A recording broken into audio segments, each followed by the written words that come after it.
안녕하세요. 매일 새로운 사연을 전하는 읽어주는 사연 라디오입니다. 구독과 좋아요, 많은 공유 부탁드립니다. 오늘의 사연 시작하겠습니다. 안녕하세요. 남의 제삿날로 먹으려는 남자친구와 그 어머님 욕하러 온 30대 여성입니다. 진짜 세상엔 왜 이렇게 얼굴 두껍고 뻔뻔한 사람들이 많은 걸까요? 일단 저는 지독하게 가난한 집에서 태어나 간신히 고등학교를 졸업했어요. 성실하지 못한 아버지와 몸이 약한 어머니는 저를 양육하는 데는 별 관심이 없으셨고요. 정확히 말하자면 아버지는 당신밖에 몰랐고 어머니는 그럴 정신적인 여유도 체력도 없으셨습니다.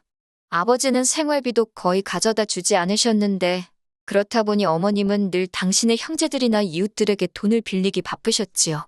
그리고 그런 와중에 아버지는 바람까지 나서 어머니와 저를 버리고 집을 나가셨어요. 지금도 어디서 어떻게 살고 계신지 몰라요. 제가 고등학교를 졸업하던 시기에 어머니는 암으로 돌아가셨습니다. 그리고 부끄럽게도 저는 어머니가 암인지 몰랐지요. 지금에서야 생각해보면 딸인 저한테 힘들다 말 한마디 편히 못하시고 얼마나 고생하셨을까 싶어요. 아무튼 힘들게 어머니 장례를 치르고 어머니 유품을 정리하다 제 이름으로 된 통장에 1,500만 원이 있다는 사실을 알게 되었습니다. 이모와 외삼촌에겐 말하지 않았어요. 어머니가 살아생전 빌린 돈이 얼만지도 모르겠고 당장이라도 저한테 갚으라고 할까봐 무서웠거든요. 이후로 어머니와 살던 전세방 보증금 3천과 통장만 들고 무작정 서울로 올라왔네요. 제가 나고 자란 지역에서는 3천으로 방 2개짜리 전세가 가능했는데 서울에 오니까 물가가 장난이 아니더군요. 그래도 운 좋게 몇 날 며칠 동안 발품을 팔아서 그나마 해가 아주 조금 들어오는 반지하 방을 구했어요. 그리고 곧이어 아르바이트도 구했고요. 식비를 해결하기 위해서 햄버거를 점심으로 주는 햄버거 가게와 폐기된 도시락을 주는 편의점에서 일을 시작했지요. 하루에 12시간 내내 서서 일을 하니까 집에 오면 다리에 감각이 없는 것 같대요. 그래도 그때는 일단은 무작정 돈을 모아야겠다는 생각에 힘든 줄도 모르고 일을 했어요. 1년쯤 지나서는 햄버거 가게에서 같이 일하던 친구의 소개로 대형 프랜차이즈 뷔페로 가게 되었습니다. 주방 쪽 일을 하면 돈을 더 준다고 들었거든요. 그런데 돈을 더 받는 게 아니대요. 요리를 할 때마다 불에 데이고 기름에 데이고 그래도 하루 장사 끝나고 남는 음식은 싸가도 뭐라고 안 하니까 그건 참 좋더라고요. 그러다 제 인생에도 기회라는 게 찾아왔어요. 하루는 회사에서 기존 계약직이나 아르바이트생들만을 대상으로 정직원을 뽑는다고 공문이 내려왔거든요. 물론 솔직히 처음엔 별 관심을 두지 않았습니다. 고졸에 특별히 내세울 만한 기술도 없는 저였으니 제 자리가 될 거라고는 생각도 못한 거지요. 그런데 들리는 말이 학벌도 안 보고 나이고 기술이고 그런 것도 안 본다는 거예요. 그동안 보여준 성실성과 주변인들의 평가가 가장 중요하다고요. 다른 건 몰라도 주변으로부터 너 참 성실하다, 책임감 있다 소리는 많이 들었으니 어쩌면 내가 될지도 모르겠다. 그런 허무맹랑한 자신감이 어디서 나온 건지 모르겠지만요. 아무튼 그렇게 지원을 했는데 보란듯이 제가 합격을 해서 본사 소속 마케팅 팀으로 들어가게 되었답니다. 정말이지 서울살이 5년 만에 회사를 다니는 평범한 직장인이 되었다는 사실에 좋아서 몇 날 며칠 들떠서 지냈어요. 이후로 몇 년은 회사와 집만을 오가며 살았습니다. 삶에 대한 목표랄 것도 딱히 없었고 일 말고 달리 뭘 하고 싶다는 욕구도 크지 않았거든요. 그런데 그런 제가 동료들 눈에는 외로워 보였던 건지 언젠가부터 자꾸 소개팅을 하지 않겠냐고 저를 떠보더라고요. 사실 아버지에 대한 안 좋은 기억 때문에 남자를 만나고 싶은 생각은 전혀 없었는데 그렇다고 동료들한테 이런 이야기를 할 순 없잖아요. 그렇다고 무작정 안 한다고 하자니 그것도 괜히 미안하고 그래서 결국 첫 소개팅을 하게 되었는데 그 자리에서 남자친구를 만나게 되었지요. 이후로 어느 다른 연인들처럼 울고 웃으며 연애를 했습니다. 데이트는 일주일에 1번 내지 2번을 했고 말이 나와서 말이지만 비용은 거의 똑같이 반반씩 냈어요. 어린 시절 주변에 아쉬운 소리를 많이 하던 어머니를 생각하면 남에게 신세 지는 게 죽기보다 싫었거든요. 그리고 제가 또 연애를 해본 적이 없었으니 남자한테 얻어먹고 선물 받고 그러는 게 생소하기도 했고요. 그리고 그렇게 1년 정도 사귀었을 무렵 남자친구가 결혼 이야기를 꺼내더군요. 언제까지 숨길 생각도 아니었고 저도 안정된 가정을 꾸리고 싶었지만 막상 프로포즈를 받고 나니 제 이야기를 어디서 어디까지 어떻게 털어놓아야 하나 싶어서 바로 대답을 해주지 못했어요. 결국 남자친구에게 시간을 달라고 했고 이후로 며칠의 고민 끝에 처음으로 제 이야기를 털어놓았지요. 솔직히 제가 여기서 잘못하긴 했어요. 정직하게 말하지 못했거든요. 차마 아버지가 저와 어머니를 버렸다 소리는 할 수가 없어서 그냥 부모님 두 분이 이혼하셨고 이후로 아버지는 재혼을 어머니는 운명하셨다고만 했네요. 이후로 어머니가 남겨주신 재산으로 서울에서 자리를 잡았다고요. 그런데 제 이야기를 들은 남자친구가 잠깐 말이 없더니 이내 저더러 많이 힘들었겠다며 어깨를 감싸주었습니다.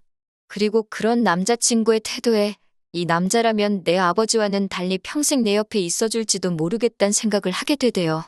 그래서 결국 저희는 부부의 연을 맺기로 약속했습니다.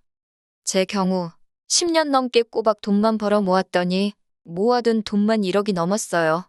그리고 회사에 입사하고 얼마 지나지 않았을 무렵 아파트 한 채를 샀는데 그게 또 많이 오른 상황이었지요. 아파트를 살 수 있었던 건 그게 지금으로부터 거의 10년 전이기도 하고 그때 부동산 값이 많이 떨어져 있었거든요. 그래서 살던 반지하에 보증금에 모아둔 돈을 보탰고 정규직으로 회사를 다니게 되니까 대출받는 것도 비교적 수월하더라고요. 그래서 과감하게 1억을 대출받아서 서울 강북에 있는 아파트를 하나 산 거였어요. 그리고 외에도 주식이라던가 약간의 재산이 있었기에 이리저리 계산해보니까 제 재산이 8억이 넘더라고요. 그렇다고 제가 남들 하는 거 다 하고 산 건 절대 아닙니다. 제주도 한 번을 못 가보고 커피 한 잔 마시고 싶은 거 꾹꾹 참아가며 모은 재산이었지요. 반면에 결혼하자던 남자친구는 가진 재산이라곤 달랑 6천만 원에 대출 낀 자가용 한 대가 전부였어요. 남자친구가 직장 생활을 거의 8년 가까이 했다 들었기에 처음엔 6억을 6천으로 잘못 들었나 싶을 정도였지요. 제가 좀 당황한 표정으로 그간 돈은 다 어디다 썼냐고 농담처럼 이야기하니 저랑 데이트하는데 썼다는데 그건 솔직히 말도 안 되는 소리거든요. 어이가 없어서 장난하지 말라니까 그제서야 남자친구가 제 눈치를 쓱 보더니 농담이라며 그냥 여행도 다니고 학교 다닐 때 못 해본 거 해보고 그러느라 못 모았다고 하대요. 솔직히 제가 무조건 맞는 것도 아니고 남자친구가 무조건 틀린 것도 아니잖아요. 그래서 뭐라고 하지는 못했어요. 게다가 어쨌든 제 눈에 사랑의 콩깍지가 씌어 있었으니 집이야 내 아파트에 들어가서 살면 되는 거고 돈이야 앞으로 모으면 되는 거지. 그렇게 생각하고 말았네요. 한편 결혼 이야기가 오가자 저도 전과 달리 다른 사람들은 어떻게 입고 다니는지 무슨 관리를 하는지 그런 데 관심이 조금씩 생기더라고요. 그러다 하루는 문득 거울을 봤는데 그동안에는 보이지 않던 제 거칠어진 피부와 푸석푸석한 머릿결이 눈에 들어오대요. 그리고 저도 갑자기 제가 왜 그런 생각을 했는지 모르겠지만 이렇게 사는 건 아니다 싶었습니다. 그래서 그 길로 집 앞에 있는 피부과로 향했어요. 근데 돈도 썩은 놈이 잘 쓴다고 뭐가 이렇게 비싼가 싶더라니까요. 그래도 눈 질끈 감고 200만 원짜리 피부 관리 코스를 끊었습니다. 그리고 이후로 미용실에 가서 두피 관리도 받고 무슨 영양 케어라나 그런 것도 해봤지요. 이튿날은 아침에 마사지를 받고 바로 네일샵으로 이동해서 손톱도 만지고 마지막으로 백화점에 가서 좋은 옷 한 벌 구두 한 켤레 그리고 가방도 하나 샀네요. 총 500만 원 썼어요. 돈을 써서 그런지 거울 속 제 모습이 낯설지만 보기 좋더라고요. 기분이 한껏 좋아져서 의기양양한 태도로 남자친구를 만나러 갔지요. 남자친구를 만나자마자 나 어떠냐고 물어봤어요. 알아봐줬으면 하는 마음이 있었으니까요. 그런데 남자친구가 저를 보더니 조금은 놀라고 당황한 눈치였어요. 약간은 언짢아 보이기도 했고요. 그리고는 저더러 이게 다 무슨 일이냐며 신경 좀 쓴 것 같네 그러대요. 저는 그때만 해도 그게 빈정거리는 소리라곤 생각을 못하고 맞다고 모처럼 돈 좀 써봤다고 했지요. 그러자 남자친구가 꽤나 심각한 표정으로 이런 건 상의를 하고 써야 되는 거 아니냐고 그래요. 이제 결혼하면 공동재산인데 벌써부터 이렇게 독단적으로 마음대로 쓰면 안 되는 거라나요. 좀 황당하더라고요. 까놓고 말해서 제가 벌어서 제 돈 제가 좀 쓴 건데 무슨 말을 저렇게 하나 싶었으니까요. 결국 제가 짜증을 참지 못하고 우리 아직식을 올린 것도 아닌데 벌써부터 공동재산 운운하는 건 좀 아니지 않냐고 받아쳤어요. 그런데 남자친구가 한다는 말이 우리 어차피 곧 결혼할 사이니까 미리미리 같이 관리하면 좋은 거 아니냐고 그래요. 그러면서 자기는 제가 검소하고 낭비를 안 해서 좋은 건데 벌써 이렇게 다른 모습을 보여주면 곤란하다나요? 검소하고 낭비를 안 해서 좋다는 말이 그때 굉장히 귀에 거슬리더라고요. 마치 저더러 앞으로도 계속 궁상맞게 지냈으면 좋겠다는 식으로 들렸으니까요. 그래서 제가 그냥 결혼 안 하는 게 낫겠다 그래버렸네요. 제가 남자친구를 사랑하는 것도 사실이고 가족을 원한 것도 사실이었지만 그렇다고 계산을 아예 못하는 바보는 아니었으니까요. 그러자 남자친구가 저더러 진심이냐면서 실망이랍니다. 그래서 미안하다 했어요. 그리고는 먼저 카페를 나섰지요. 그러자 남자친구가 이내 쫓아나와 저를 잡대요. 자기가 너무 돈똥거린 것 같다고 미안하답니다. 그래서 그때는 그냥 넘어가기로 했어요. 남자친구가 달라진 제 모습에 놀라서 말이 헛나왔다며 몇 번이고 다시 사과를 해왔거든요. 그런데 이번에는 정말 도를 넘어도 한참 넘었지요. 결혼식을 3주 정도 앞둔 어느 날이었어요. 어머님께서 저에게 하실 말씀이 있다며 잠깐 만나자 하시더라고요. 그렇게 어머님이 오라는 카페로 나가니 웬 흰 봉투 하나를 주시대요. 그러면서 저더러 열어봐라 하시길래 전 솔직히 뭐 필요한 거 사라고 돈이라도 얼마 주시는 줄 알았네요. 근데 그게 아니라 웬 날짜가 적혀 있더라고요.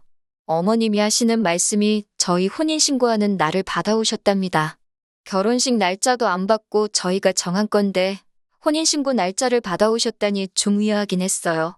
그리고 저는 혼인신고는 좀 천천히 할 생각이었거든요. 일전에 남자친구가 어머님이 예전에 들어주신 거라며 청약 통장을 보여줬는데 10년도 넘게 부었더라고요. 그러니 솔직히 말해서 굳이 혼인신고를 일찍 할 이유가 없잖아요. 제가 이미 아파트가 있으니 남자친구가 저랑 혼인신고를 하게 되면 그 청약 통장은 무용지물이 되는 거니까요. 그래서 어머님께 솔직하게 말씀드렸어요. 그러자 어머님이 좀 못마땅한 표정을 하시더니 그러면 아파트 명의라도 공동명의로 바꾸라는 겁니다. 뜬금없는 아파트 공동명의 이야기에 무슨 말씀이시냐고 되물었어요. 그러자 어머님께서 아니 부부가 되는데 아파트도 당연히 공동명의를 해야 하는 거 아니냐고 하시는 거예요. 그러면서 저더러 예단도 안 바란다. 아무것도 안 바란다. 그냥 아파트만 공동명의로 해줘라 하시대요. 제가 그렇게는 못한다 했습니다. 엄연히 제 개인 재산이고 공동명의를 해야 할 이유가 없다고요. 그러자 어머님께서 남자친구에게 들으셨는지 그 집이 7억인가 한다면서 대뜸 저더러 얼마 주고 샀냐고 물으셨어요.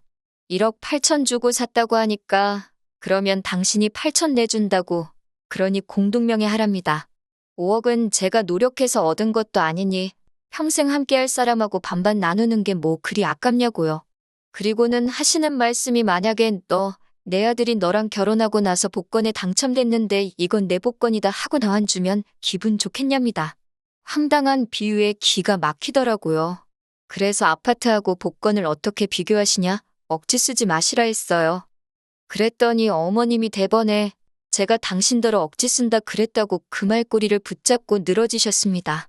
그리고는 기어이 남자친구까지 자리로 불러내셨지요. 하지만 왜인지 남자친구가 이미 어머님이 저와 만나서 이런 이야기를 하실 거란 걸 다 알고 있었다는 느낌이 들었어요.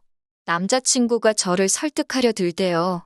어머님은 그저 저와 자기 사이를 좀 더 끈끈하게 맺어주고 싶으셔서 그런 거라며 저더러 어머님 말씀대로 하잡니다. 제가 어이가 없어서 됐다고 그랬어요. 어머님이 정말 나와 너의 사이를 끈끈하게 맺어주고 싶으시면 알아서 하게 내버려 두시는 게 좋을 거라고요. 그러자 어머님이 기어이 저희 부모님을 입에 올리시대요. 저더러 친정부모한테 사랑을 못 받고 자랐으니 사랑을 주는 법도 모른다고 너무 이기적이래요. 세상 일이 어떻게 저 좋은 것만 하고 사냐면서 시애미가 이렇게 하라고 하면 네 하고 따르면 되는 거라고 아주 한번 호되게 혼을 내야겠다나요? 그러자 이번엔 또 남자친구가 빨리 죄송하다고 하라며 저를 쿡쿡 찌르질 않나 아주 생쇼를 하대요. 그래서 제가 그만하라고 소리를 질렀어요.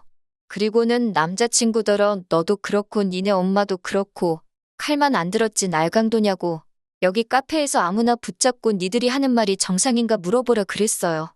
결혼도 하기 전에 공동명의부터 이야기하는 게 제정신이냐고 그러면서 어머님한테 져주신다는 그 8천으로 아드님하고 복권이나 사서 실컷 긁으시라 그랬어요. 둘 중 한 명 죽기 전에 한 장은 당첨될지 누가 아냐고요. 있는 대로 퍼붓고 나서 집에 들어오니까 남자친구가 미친 듯이 전화를 해대고 문자를 해대고 난리도 아니대요. 제가 전화를 받아서는 우린 이대로 끝난 거니까 더 연락하지 말라 했습니다. 그러니까 청첩장도 다 찍었는데 이렇게 나오면 곤란하다나 이런 것도 위자료 청구가 된다나 어쩐다나 진짜 누구를 뭐로 보나 싶어서 한번 제주껏 위자료 청구해보라 했습니다. 그러니까 그새 또 태도를 바꾸고는 자기가 말이 심했다며 미안하다는데 진짜 뭐 이런 놈이 있나 싶대요. 그래서 니네 엄마한테 고맙다고 말씀드리라고 어머님 아니었으면 잘못 코 깨일 뻔했다고 꼭 고맙다고 말씀 전하라고 소리빽 지르고 전화 끊어버렸지요. 이후로 한동안 남자친구는 계속해서 연락을 취해왔어요. 하루는 제 회사 앞에서 기다리고 있기도 했고요. 그런데 제가 눈길조차 주지 않고 아주 무시를 해버리니까 이젠 지도 지쳤는지 연락에 빈도수가 뜨문뜨문해지네요. 다행이지요, 뭐. 아, 그리고 어머님은 저더러 애미 없는 티내고 살지 말라고 뭣도 아닌 문자를 보내오셨더라고요. 그래서 저도 어머님한테 뇌 없는 티내지 말고 나이값이나 하라고 답장해드렸지요. 저 정말이지 다짐합니다. 정신 똑바로 차리고 지금처럼 잘 먹고 잘 살 거라고요. 긴 이야기 들어주셔서 감사합니다. 오늘의 사연은 여기까지입니다. 구독과 좋아요, 알람 설정해주시면 앞으로 더 좋은 사연으로 찾아오겠습니다. 감사합니다.